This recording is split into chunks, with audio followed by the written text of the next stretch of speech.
Hi, and welcome back to Basement Backgammon. In this episode, we're going to be looking at problem 52 of Bill Robertie's 501 Essential Backgammon Problem Series. In this problem, we are trying to play a 2-1. So brown is to play a 2-1. And as you can see, we're only on about the fourth roll of the game. It looks like yellow opened with a 4-2. Brown answered with a 3-1. Yellow started with a 2-2. They moved up from 24 to 22 and 13 down to 11. And now brown has rolled a 2-1, and we need to figure out what to do here. This is a fairly obvious problem. However, there are multiple ways to play it.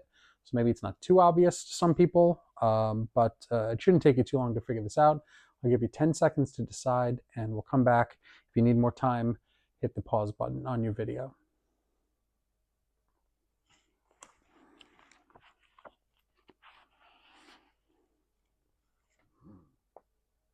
Okay, and we're back. So the way that Robertie says to play this, and I'm sure a lot of you have figured this out, is to play 13-11, 24-23. The other obvious play was 13-11 and 6-5, but Robertie prefers the flexibility of playing the back checkers. So let's hear what he has to say about it. One goal in the early game is to improve those parts of your game that are weakest. Black has two weaknesses in position 52. His big stack of checkers on the midpoint, and his two back checkers which haven't started to move, which are in some danger of being blocked.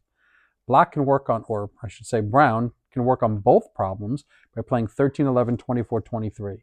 His back checkers start to move, while the builder on the 11 point creates new blocking combinations for the 7 point and 9 point, these two. So what Robertie's trying to say here is essentially a lesson on flexibility. Bringing one down from the midpoint unstacks the midpoint, creates new ways to block the 6 and the 4 for the checkers that are moved up, so adding to the prime, and allows you some flexibility of moving these back checkers. Once you've split in the back, if your opponent leaves a blot in the infield or outfield, it's much more likely to be hit because your checkers have split, and it's going to be harder for them to slot a point and leave a blot for you if you've got 2 to try to hit versus 1. So slotting the 5, something like a 6-2, your opponent may have, in the past, if this was over here, your opponent may have decided to do something like this, because only a 4 or some combination of a 4, or 1-3 or 2-2 hit. And if you miss and they cover, they're in very, very good shape. But with this, it makes it a lot harder. So let's see what XG has to say about this, and we'll be right back with that video in just a moment. And we're back with our XG analysis. In this particular analysis, we're looking for black to play 2-1. We're going to check the pip count. Our opponent is a 153 or a 163. We've only rolled a 2-1, so pip count doesn't enter into it too much. We can't catch up on this particular roll, but we can make the right play to try to catch up strategically. Let's see what XG has to say. And XG agrees with Robertie.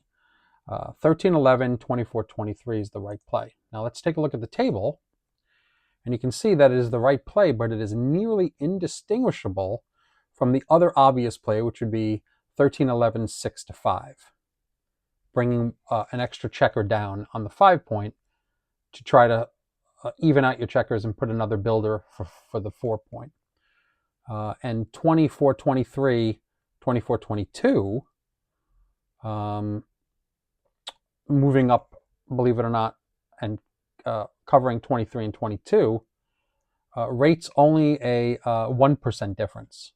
So these are all relatively indistinguishable, but nevertheless, 1% versus 1/100th of 1%, these two over here are your obvious plays, and they're both correct, but slightly better is splitting the back and breaking down 13-11.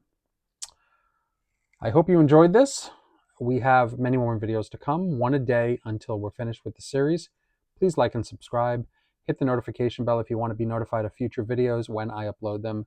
I should be uploading one every day, scheduled at 6 a.m. Eastern. Thank you very much for following me along on this journey. Bye-bye now.